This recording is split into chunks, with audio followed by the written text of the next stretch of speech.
नमस्कार। आज की चर्चा भक्ति के दो खास रास्तों पर केंद्रित है, अहम, साकार और निराकार उपासना। हाँ, ये हमेशा एक मुद्दा रहा है। बिल्कुल। हमारे पास एक स्रोत है, साकार या निराकार भक्ति का श्रेष्ठ मार्ग। ये भगवद गीता के शुरुआती 5 श्लोकों पर आधारित है। अच्छा, गीता के पहले 5 श्लोक अध्याय 12 के शायद। जी हाँ, बिल्कुल। तो हम समझने की कोशिश करेंगे कि श्री कृष्ण इन दो मार्गों के बारे में क्या कह रहे हैं। ठीक है। तो इसकी शुरुआत होती है अर्जुन के एक बहुत ही सीधे सवाल से। हाँ, अर्जुन हमेशा बड़े प्रासंगिक सवाल पूछते हैं। वही तो, वो पूछते हैं, भगवान, जो भक्त आपके साकार रूप की पूजा करते हैं और जो आपके अव्यक्त निराकार स्वरूप की, उनमें से ज्यादा अच्छा योगी कौन है? ये सवाल तो आज भी बहुत से साधकों के मन में आता होगा। हाँ, बिल्कुल। तो श्री कृष्ण का जवाब क्या था?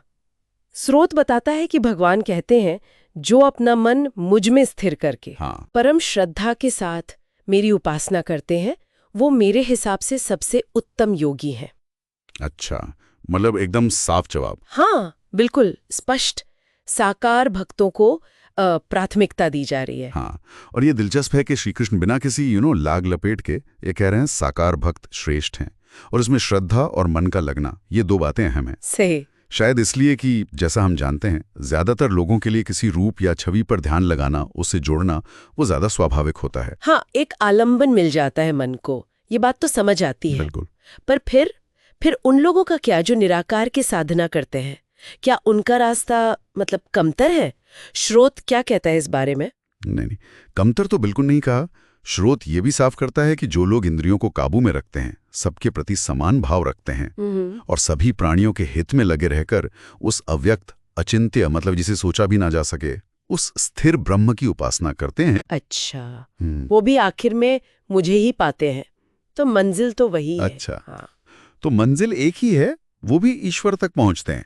लेकिन फिर वो पहली बात, क्यों साकार को श्रेष्ठ क्यों कहा? हाँ, ये सवाल उठता है। तो बात है कठिनाई की। कठिनाई। श्री कृष्ण खुद कहते हैं कि जिनका मन अव्यक्त यानी निराकार में लगा है, उनके लिए क्लेश ज्यादा है, मुश्किल ज्यादा है। ओह, अच्छा, क्यों? मुश्किल क्यों है? क्योंकि अव्यक्त गति यानी निराकार का रास्ता वो देह अभिमानियों के लिए, हम जैसे लोग जो शरीर को ही सब कुछ मानते हैं, उनके लिए पाना बहुत कठिन है। अव्यक्त मतलब ही है जो प्रकट न हो, जिसे देख सुन छू नहीं सकते। अब सोचिए, हम जिनका सारा अनुभव ही इंद्रियों से होता है, सही बात है, उनके लिए बिना किसी रूप, बिना किसी गुण, बिना आधार के उस निराकार पर मन टिकाना, वो एक बड़ी चुनौती है। हाँ, ये कल्पना करना भी थोड़ा मुश्किल लगता है। बिना किसी सहारे के मन को साधना। तो क्या इसका ये हुआ कि निराकार के लिए कोई खास तरह की योग्यता चाहिए या बहुत ज्यादा प्रयास? हाँ, कुछ ऐसा कह सकते हैं। निराकार साधना में वो अमूर्त चिंतन, एब्स्ट्रैक्ट थिंकिंग, और गहरा वैराग्य, आत्मसंयम, इनकी जरूरत शायद ज्यादा पड़ती है। अच्छा। मन को लगातार बाहर की दुनिया से, अपने शरीर के एहसास से भी हटाकर उस तत्व में लगाना जो इंद्रियों से बिल्कुल परे है। ये थोड़ा बौद्धिक जैसा ध्यान केंद्रित मार्ग ज्यादा है। जबकि साकार भक्ति में क्या है? भावना है, प्रेम है, समर्पण है। उसका प्रवाह शायद ज्यादा आसान हो सकता है आम इंसान के लिए। तो श्री कृष्ण शायद व्यवहारिकता देख रहे हैं। हाँ, ये बात हो सकती है कि ज्यादातर लोगों के लिए क्या सुलभ है। बिल्कुल। अगर हम इसे थोड़ा और बड़े परिप्रेक्ष्य में देखें तो ये बस दिखाता है कि देखो, आध्यात्मिक यात्रा के अलग अलग रास्ते हैं। सही। अलग अलग स्वभाव के लोगों के लिए अलग अलग रास्ते फिट बैठते हैं। एक रास्ता सीधा, भावनात्मक, आसान लग सकता है। दूसरा अमूर्त, चुनौतीपूर्ण, ज्यादा आत्ममंथन वाला हो सकता है। दोनों ठीक हैं, दोनों उसी मंजिल तक ले जाते हैं। श्री कृष्ण का जोर शायद सुगमता और जो उन्हें प्रिय है उस पर है।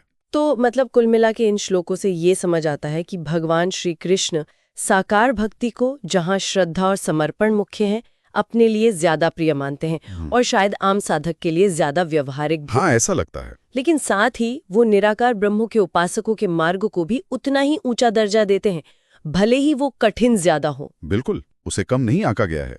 तो आज की इस बातचीत से हमने भगवद गीता के इन शुरुआती श्लोकों के जरिए साकार और निराकार भक्ति पर एक अहम नजरिया समझा। हाँ, एक स्पष्टता मिली। जहाँ साकार भक्ति आसान और ईश्वर को प्रिय बताई गई, वहीं निराकार साधना कठिन होते हुए भी उसी परम लक्ष्य तक पहुंचाने वाली मानी गई। सही। और ये हमें सोचने पे भी मजबूर करता है ना कि क्या किसी आध्यात्मिक रास्ते की श्रेष्ठता सिर्फ उसकी आसानी में है, या फिर वो जो कठिन रास्ता है निराकार वाला, उसकी चुनौतियों में भी कोई खास कीमत, कोई गहरा अनुभव छिपा हो सकता है। ये एक बहुत अच्छा सवाल है जिसे समझने के लिए शायद और गहराई में उतरना पड़े। ये एक विचार करने लायक बात है। बिल्कुल, इस पर सोचा जा सकता है।